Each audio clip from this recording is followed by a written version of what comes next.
परिदेश के सामने जो है प्रस्तुत किया है। और यह योजना इस देश की आर्म फोर्सेज में रिक्रूटमेंट की जो प्रोसेस में क्रांतिकारी बदलाव लेकर आई है।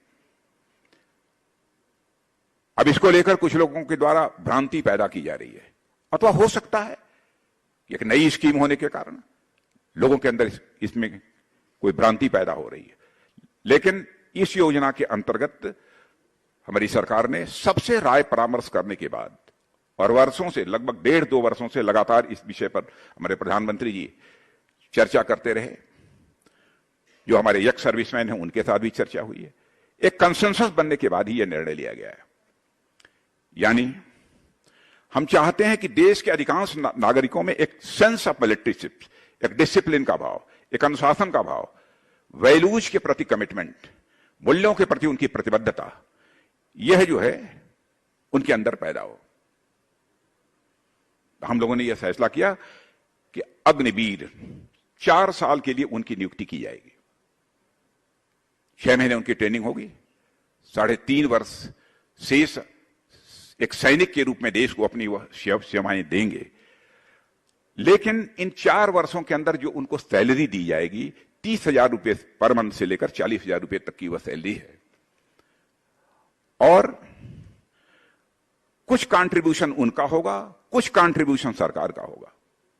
सब मिलाजुलाकर 4 साल पूरा होने के बाद, लेकिन मेजर कंट्रीब्यूशन गवर्नमेंट का होगा। मेजर कंट्रीब्यूशन उनका नहीं होगा, उनकी सैलरी से नहीं काटा जाएगा। मेजर कंट्रीब्यूशन गवर्नमेंट का होगा।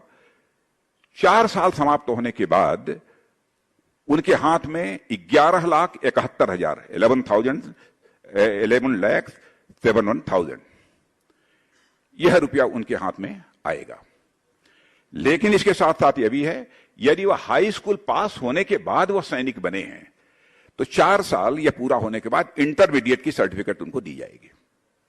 और यदि इंटरमीडिएट करने के बाद उन्होंने सेना में भर्ती ली है तो उनको कोई ना कोई डिप्लोमा सर्टिफिकेट उसके बाद वह दी जाएगी, ताकि और इसके साथ ही 100 लोगों में से 25% लोगों को बाद में रेगुलर आर्मी में इंडक्ट कर लिया जाएगा।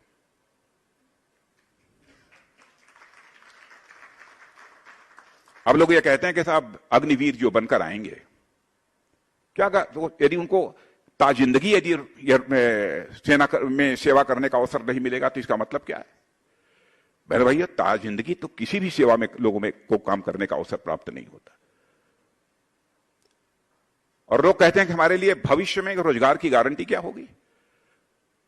होम मिनिस्ट्री ने भी, बहुत सारी इंडस्ट्रीज ने भी, लोगों ने भी घोषणा की है, हमारी सरकार ने भी और ऐसी योजनाएं बना रही हैं ताकि हमारे ये अग्निवीर 4 वर्ष सेवा करने के बाद यदि वह बाहर निकलें सेवा में, यदि रेगुलर सैनिक के रूप में उनकी नियुक्ति नहीं हो पाती, जो 25% लोगों की होने वाली है, यदि नहीं हो पाती, उसके बाद जो शेष बचते हैं वह निकलें, कहीं ना कहीं रोजगार करना चाहते हैं तो उनको वो रोजगार का अवसर भी मुहैया हो जाए, कहीं ना कहीं उनको एम्प्लॉयमेंट मिल जाए।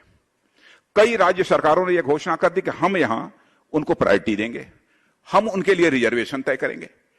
होम मिनिस्ट्री ने भी कह दिया, भारत सरकार की पैरामिलिट्री फोर्सेज में हम उनको नियुक्ति देंगे। प्राइवेट इंडस्ट्रीज ने भी कई ने घोषणा कर दी, पब्लिक सेक्टर अंडरटेकिंग ने सबने घोषणा कर दी कि हम उनको रिजर्वेशन देंगे अपने। और दूसरी चीज कि 12 लाख रुपए, 11.5 पौने 12 लाख रुपए जब उनके हाथ में होकर निकलेंगे, छोटा मोटा रोजगार भी यदि वो करना चाहें तो वो कर सकते हैं। अब कोई यह तर्क दे क्या भविष्य की हमारे लिए गारंटी क्या है? हमने 4 साल का समय यहां पर गुजारा है। वैसे देखा जाए तो हर पेशे में, इंजीनियरिंग कॉलेज में कोई करोड़ों रुपया खर्च करके पढ़ता है, मेडिकल कॉलेज में करोड़ों रुपया खर्च करके लोग पढ़ते हैं, लेकिन सभी के लिए इस बात की गारंटी नहीं रहती कि वो निकलेंगे वहां से तो उनको जो गवर्नमेंट जॉब मिल जाएगी। मेडिकल कॉलेज में भी करोड़ों रुपया खर्च करने के बावजूद जो बाहर निकलते हैं उनको गवर्नमेंट जॉब मिल जाएगा, इस बात की गारंटी नहीं होती है। लेकिन सबसे बड़ी भूख जो मनुष्य की जिंदगी की होती है, मैं मानता हूं, मान, सम्मान और स्वाभिमान। मनुष्य के हृदय की सबसे स्ट्रांग फीलिंग यदि कोई होती है तो मान, सम्मान, स्वाभिमान की होती है। और यही मान सम्मान स्वाभिमान की भावना ही है जो कि हमारे देश के नौजवान को इंस्पायर करती है, प्रेरित करती है देश की सीमा की सुरक्षा के लिए अपना सर्वस्व न्यौछावर कर देने की।